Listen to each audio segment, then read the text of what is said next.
சிந்துகிட்ட வந்து எவ்வளவோ பேசி பார்க்குறாங்க. ஆனா சிந்து வந்து ஒத்துக்கிற மாதிரியே இல்ல. இல்ல டாக்டர் தான் வந்து என்ன கூட்டின்னு போயிட்டு கல்யாணம் பண்ணாரு. உண்மையிலேயே டாக்டர் விரும்பல அப்படின்னு சொல்லிட்டு திரும்ப திரும்ப அதையே சொல்லிட்டு இருக்காங்க. அத கேட்ட ரேகா செமையா டென்ஷன் ஆயிடுறாங்க. நானும் பார்த்துட்டுருக்கேன். பொய்ய திரும்ப திரும்ப சொல்லிட்டு இருக்க.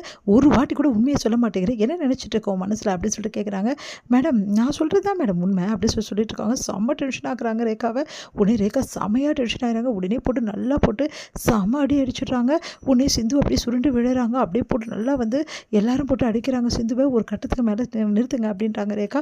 அதுக்கப்புறம் வந்து இங்கே பாரு இதெல்லாம் சாதாரண ட்ரீட்மெண்ட் தான். இன்னும் எங்கள் போலீஸ் ட்ரீட்மெண்ட் வந்து வேறு மாதிரி இருக்கும். அந்த ட்ரீட்மெண்ட்டில் எல்லாமே வந்து கக்கிடுவேன்.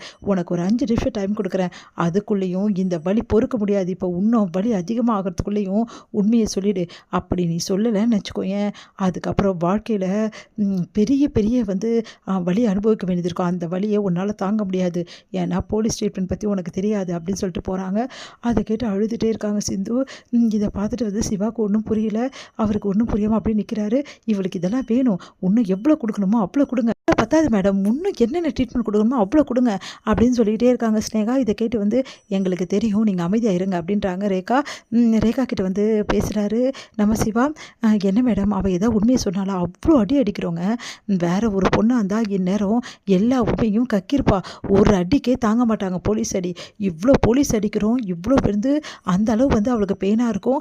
ஆனால் அதை பற்றி கொஞ்சம் கூட வந்து கேர் பண்ணாமல் அவள் சொன்னதே சொல்லிட்டு இருக்கானா. அப்போ எப்படிப்பட்ட பொண்ணாக இருப்புன்னு பாருங்க. பயங்கரமான கேடியாக இருக்காங்க. இந்த மாதிரி ஒரு என் வாழ்க்கையில் ஒரு அக்யூஸ்டை நான் பார்த்ததே கிடையாது.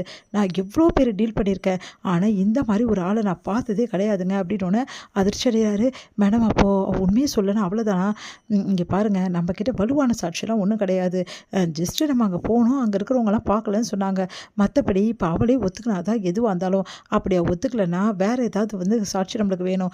அந்த சின்ன பையன், அதுக்கப்புறம் வந்து நீங்கள் சொன்னீங்கல்ல இந்த மாதிரி ஃபோன் யார் அனுப்பிச்சது உங்களுக்கு மெசேஜ், அந்த மாதிரி சாட்சிகளை நம்மளுக்கு வேணும். அதெல்லாம் வந்து இல்லாமல் நம்ம இந்த மாதிரி பண்ணவே முடியாது அப்படின்னு சொல்லிட்டு இருக்காங்க. அப்போ வந்து கரெக்டாக அங்கே வராங்க வந்து மனித உரிமை கமிஷன். அதை பார்த்துட்டு அதிர்ச்சி அடைகிறாங்க. உடனே வந்து மேடம் இவங்க தான் மேடம் என்னோட சிஸ்டர் வந்து அந்தளவு கஷ்டப்படுத்துகிறாங்க. விசாரணைக்கு கூட்டின்னு வந்து என் சிஸ்டர் ஒரே நடியாக மேலே அனுப்புறதுக்கு எல்லா பிளானும் பண்ணிட்டாங்க.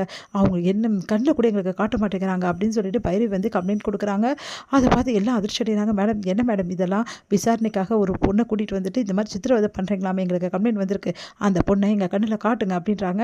அதை கேட்டுட்டு இங்கே பாருங்கள், தேவையில்லாமல் வந்து எங்கள் விஷயத்தில் தலையிடாதீங்க, முதல்ல இங்கே இருந்து கிளம்புங்க அப்படின்ற மனித உரிமை ஆணையத்தை கிளம்ப சொல்வீங்களா? அந்தளவு ஆகிடுச்சா? அந்த பொண்ணை நாங்கள் பார்த்துட்டு தான் இங்கேருந்து போவோம். அந்த பொண்ணை எங்கள் கண்ணில் காட்டுற வரைக்கும் அப்புறம் நாங்கள் என்ன செய்வோம்னு எங்களுக்கே தெரியாது அப்படின்னோடனே உடனே வந்து அவர் கமிஷனர் வந்துடுறாரு. ரேகா என்ன நடந்ததுங்க அப்படின்னோடனே, இல்லை சார் அது வந்து நான் உங்களை என்ன சொன்னேன், வெறும் விசாரிக்க தானே சொன்னேன், அதை விட்டுட்டு தேவையில்லாத வேலை பண்ணி வச்சுருக்கீங்க, இப்போ யார் பதில் சொல்கிறது, எதுக்காக இப்படிலாம் பண்ணீங்க அப்படின்னு சொல்லிட்டு திட்டுறாங்க. உடனே வந்து சார் இல்லை சார் நீங்கள் தானே இந்த கேஸை சொன்னங்க, அதுக்காக இப்படியா பண்ணுறது, இப்போ மனித உரிமை ஆணையத்தில் வந்து கேள்வி மேலே கேள்வி என்ன கேட்குறாங்க, நான் எப்படிங்க பதில் சொல்ல முடியும், இப்போ அந்த பொண்ணு எங்கே இருக்கா அப்படின்னோடனே, சார் அது வந்து சார் சொல்லுங்கள் அந்த பொண்ணை வச்சுருக்கீங்களா இல்லை அப்படின்னோடனே, சார் சார் அப்படிலாம் ஒன்றும் இல்லை சார், ஒரு 4 அடி தான் சார் கொடுத்துருக்கோம், உண்மையை சொல்லவே மாட்டேங்கிறா சார், அதனால் டென்ஷனில் இங்கே பாருங்கள் உண்மையை சொல்லனா வேறு எவ்வளோ ட்ரீட்மெண்ட் இருக்குது, பெண்களை எப்படி விசாரிக்கணுமோ அப்படி தான் விசாரிக்கணும், இப்போ யார் என்ன பதில் சொல்கிறதுனே தெரியல அப்படின்னோடனே உடனே வந்து மேடம் மேடம் ப்ளீஸ் மேடம் இவங்கெல்லாம் சொல்கிறத கேட்டுட்டு விட்டுறாதீங்க அப்படின்னு சொல்லிட்டு ஸ்னேகாவோட அப்பா சொல்கிறார். சார் நீங்கள் சும்மா இருங்க சார், ஏற்கனவே பெரிய பிரச்சனை போயிட்டுருக்கு, இப்போ என்ன பண்ணுறதுன்னு தெரியாமல் எல்லாரும் முடிக்கிறாங்க. உடனே வந்து என் பொண்ணு தயவுசெய்து கண்டை காட்டுங்க, என்ன பண்ணீங்க என் பொண்ணு அப்படின்னு சொல்லிட்டு இங்கே வந்து சிந்துவோட அப்பா பயங்கரமாக கதறாரு. நீங்கள் அமைதியாக இருங்க, எப்படியும் சிந்துவை விட்டு தான் ஆகணும், இல்லைனா அவங்களுக்கு நடக்கிறதே வேறு அப்படின்னு சொல்லிட்டு சொல்லிட்டு இருக்காங்க. பைரவி அதிர்ச்சி